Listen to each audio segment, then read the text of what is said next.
Hello, good evening. This is Prime Business with me, Beverly Broohm. We are going to start from the trending issues in the world of business, and we want to get a wrap of happenings regarding the IMF World Bank Spring Meeting, as multilateral partners have pledged to support Ghana's economic recovery. Our correspondent, George Weafe, joins us live from Washington, D.C., USA. George, thank you so much for your time. What is the latest you can report? Well, the latest is that the investor engagement has ended. Engaging some of the government officials, you get the signal that they say they are so positive about the outlook going forward in terms of the fact that they are hoping to get the necessary financing assurances from these partners. And that is why the minister, for instance, is optimistic that this month they will be able to get this assurance coming from all these creditors in terms of the private creditors, so that they can also go to the IMF board. There's also been a meeting that is a press conference by the IMF managing director and the World Bank managing director as well. And let's first start with the IMF MD. And a direct question was asked about Ghana's program. Her response is that, as soon as Ghana gets the creditors' approval, we are going to move fast to approve Ghana's program. She also made a very controversial comment. In Ghana, depending on where you stand, you disagree with her. She still insists and stands by her argument that the current challenge that Ghana is facing can't not be solely put on domestic handling of the economy, but external issues as well. And she still insists that that is the reason why she is motivated to personally push to ensure that Ghana is able to get a program from the fund. And the argument or the assurance to Ghanaians is that as soon as Ghana closes that deal with creditors, the board will move swiftly to approve Ghana's program. George, but our finance minister, Ken Ofori-Atta, said that he's optimistic of us securing a deal by the end of May. But economists are casting doubt on his predictions. What do you have to say about that? Well, even before the minister's comment, we've also been doing our behind-the-scenes engagement as well with the IMF, the African department, and even some external investors. What then we had picked up, which Joy Business had already reported, was that a May program approval is possible. Maybe, for instance, if Ghana's program is ready today, they've done everything, and they've gone to the African department, it should take about 6 weeks for it to go through all the necessary departments, and then the request for a board approval. Now, what we understand that there could be some waivers granted, because listen, if you also engage some independent actors, it is clear that Ghana has met almost all the requirements. What is now the sticking point is the external creditors, being the Paris Club and China. Just a while ago, the G20 held a press conference, and their leader actually explained that China has now pledged to fast-track discussions on Ghana and Zambia. So if that comment is anything to go by, then that could also impact on Ghana's program. So the May ending is something that has been circulating within the investor space, and the minister just came to confirm that. Thank you so much, George Weafe. George Weafe is my colleague there at Washington, D.C., monitoring the IMF World Bank Spring Meeting happening there. And we'll bring you more updates subsequently. Now, away from that, Fitch Solutions is warning that the Ghanaian economy will get tough before it bounces back strongly. However, insists that the economy will expand by 2.9% this year, lower than the below 2% revised forecast by the World Bank and the IMF. It pointed out that leading indicators still point to weaker economic activities. Mike Kuninga is a country risk analyst for Sub-Saharan Africa and has been speaking at the quarterly Fitch Solutions Sub-Saharan Africa macroeconomic update this morning.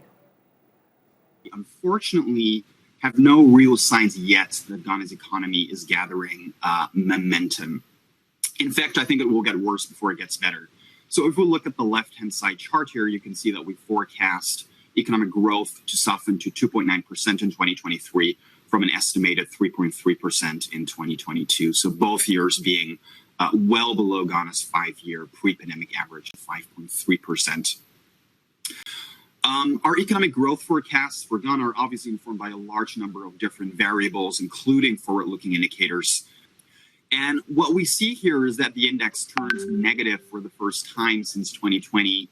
So really indicating that economic growth will be weak and will remain below Ghana's historic average over the coming quarters. So in brief, there's no real signs in the data yet that Ghana's economy is starting to recover.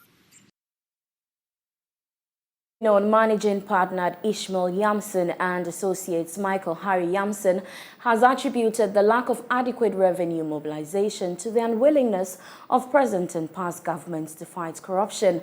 According to him, the government could rake in over 80 billion cedis if it blocks revenue leakages and puts in systems to end fraudulent undertaking which are costing the state billions annually. He further blamed leaders of the country for failure to strategize and innovate to boost economic development. He's been speaking at a public lecture on wealth creation organized by the Institute of Economic Affairs.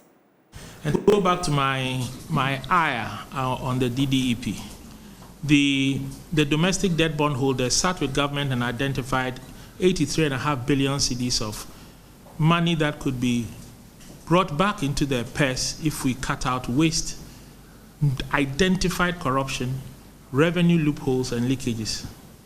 But today we are in Washington begging for 36 to 40 billion cedis of relief. So what's our priority? The second is that I think the issue is leadership, because it is wrong strategies that have brought us here and lack of follow through when we did have a good strategy. And it's also this failure to recognize that even the economy itself sometimes needs to be innovated. It needs to be renovated. We need to innovate skills, we need to innovate products, we need to innovate our products and services. But we have not had the kind of leadership that could see that and tackle that. So we have, to go back to the point, chased after revenue. And that has become our God, our master, and our death. Now, the Ghana Union of Traders Association has entreated its members to respond positively to the changing trends and adjust prices to reflect the exchange regime. According to the union, efforts by the government and the Bank of Ghana to bring down inflation and exchange rates are commendable, hence the call on its members to adjust prices. President of GUTA, Joseph Obing, spoke earlier on Business Live. We are saying that we should take advantage of the reduction of the exchange rate, the downward trend of the exchange rate, to make sure that inflation comes down drastically. And that's why we are calling on government to make everything possible to sustain the gains that we are having. If we want inflation to come down further down. And then also we are saying that the valuation, customs valuation rate should also reflect the current trend of the exchange rate. Then also, we are calling on the Bank of Ghana to reduce drastically the monetary policy rate. We are not in price control regime, and that we cannot enforce any prices on anybody. We are just guiding our members to reflect their pricing with the downtrend of the dollar, downward trend of the dollar. That's exactly what we have done. Then the rest is subjective. And especially when the retailers, they are the worst affected, because the importers can easily adjust their prices when the exchange rate goes down. But the retailers cannot, because they buy from the importers, and when the exchange rate goes down, they have nothing to do with the exchange rate, unless they have been able to sell their own stock before they can replenish with the new ones, that they can reduce their prices. And that's where the challenge has always been. And they are in the majority. And so essentially all that we are saying is that we want every means that will bring inflation down, that will bring the monetary policy rate down, that we are able to sustain the gains that we are having in the stability of the city. We have to do that.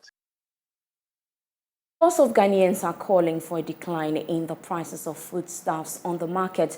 This comes after inflation experienced a sharp fall from 50.3% to 45%. To these Ghanaians, the traders should pay heed to the directive of the Ghana Union of Traders Association. Some workers who spoke to Joy Business say, though inflation has been reduced, yet prices on the market and on other stuffs still remain the same. If it were at 53.4, and now it is at 45%. All that we are saying is that the current price level had gone up by 45%, and so it's still high. Is it going to help us? Yes, it's helping those in a very quick business, making those short, quick profits. But when it comes to cost of living, then it is very bad for us. And so it's seriously not helping income levels. The current income level we have with the rising price levels, what it simply means is that we are getting less than before. And so it is just very bad. Even though the inflation has dropped, I can bet you if you go to the markets, prices will still be high. Why? Probably because there's no price control system in place. If you ask them, they will still talk about transportation fares. And so we are praying that within the nearest possible time, prices will be reduced, fares will be reduced, so that Ghanaians will benefit from the fall in inflation. The inflation is now at a double digit, which is 45 now.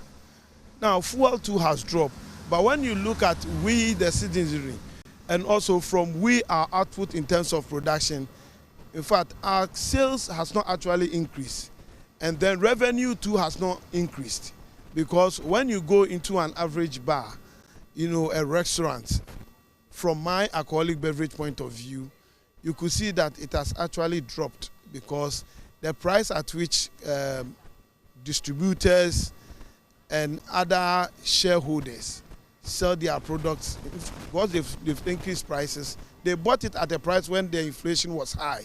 And now when you go to them that inflation has dropped and fuel has dropped, they will tell you the moment they bring the price down, they are going to run at a loss.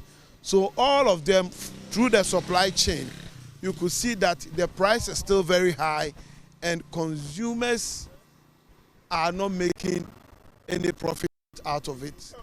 I would say that it is good that it's dropped down, but let us see how it will reflect in our pockets. As for the figures, they are okay, but it depends on the ground, the reality.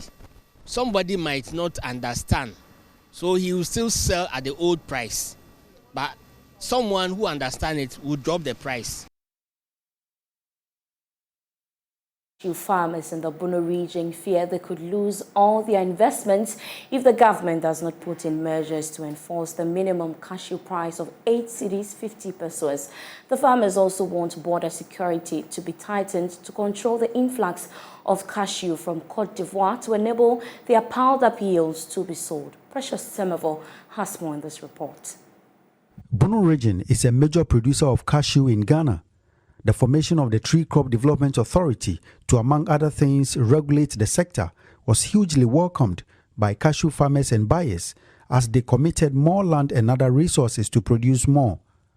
It's the cashew season now, but the farmers in the Tyne district, like other communities in the region, are disappointed. They say they struggle to sell at half the current minimum price of 8 cedis 50 pesos per kilo. Sule Muhammad is a cashew farmer at Tanokrom near Sekwa.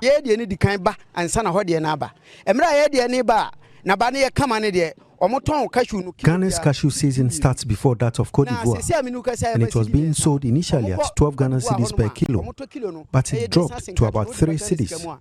It is sold in Cote d'Ivoire the equivalent of 5 Ghana cedis.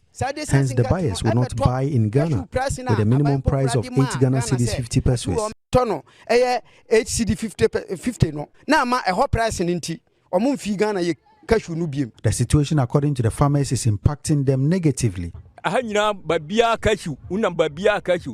have used all our land to cultivate cashew, and our livelihood is affected if they are not bought. My building project has stalled because I have over 10 bags unsold. The youth are no longer motivated to join cashew farming due to the debt incurred this year. Most of us are unable to pay for the loans used in cultivating the cashew. People have now refused to offer their land for cashew farming due to the volume of unsold yields. The government should help stabilize the cashew price. Eric Obo, a farmer, insists without a task force to enforce implementation, buyers will continue to buy the cashew below the minimum price.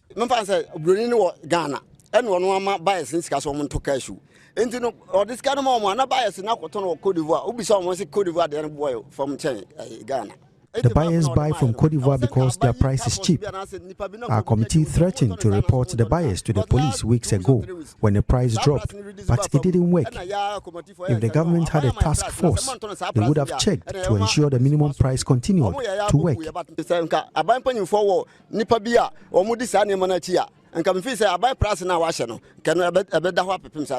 Solomon Ameyao, African Star Cashew Farmers Cooperative Manager in Sekwa, says beyond the excuse of quality nuts and price is the low cost of exporting through Ghana. If you go to every coast and you want to export 1 metric tons, the cost involved is not less than $400.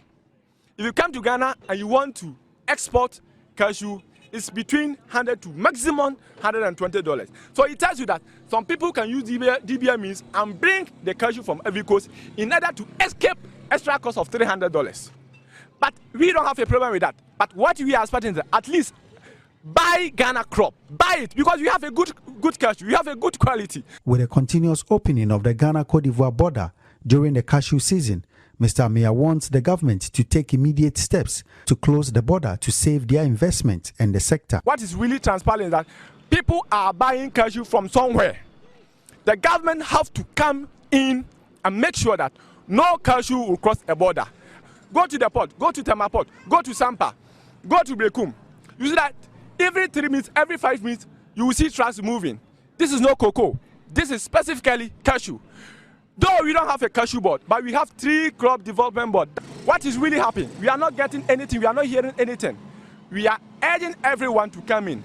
Any message that is supposed to be put in place for the farmers to know that what they have done is not waste. The farmers also appealed to the government to provide a cashew depot at Sekwa and surrounding communities. Precious Semevo, Joy Business, Sekwa.